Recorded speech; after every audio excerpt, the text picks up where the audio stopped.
Welcome back to my channel ঝটপট রান্না। আমি আপনাদের সাথে পেঁপের একটা মজার রেসিপি শেয়ার করব। প্রথমে পেঁপেটাকে এইভাবে কেটে ভালোভাবে ধুয়ে নিয়েছি।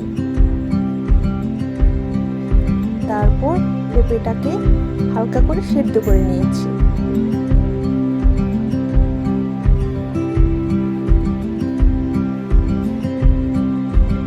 এই তো হয়ে গিয়েছে আমার পেঁপে সিদ্ধ।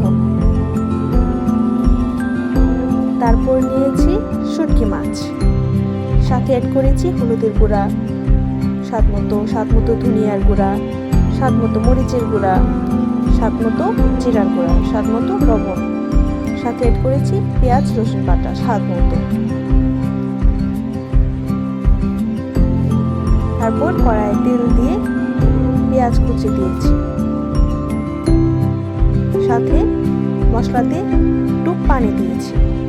তারপর পেঁয়াজ কুচি হয়ে আসলে শুটকিটা ঢেলে দিয়েছি। একটু নাড়াচাড়া করে শুটকি সহ মশলাকে কষিয়ে নিয়েছি। তারপর পেঁপে অ্যাড করেছি। তারপর আবার নাড়াচাড়া করে কষিয়ে নিয়েছি।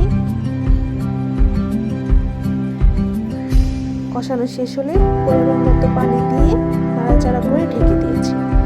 এই তো হয়ে গিয়েছে আমার সুন্দর রেসিপি।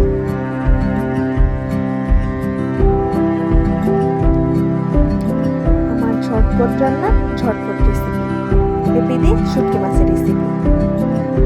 আপনারা বাসায় অবশ্যই ট্রাই করবেন, খেতে অনেক মজার হয়েছে।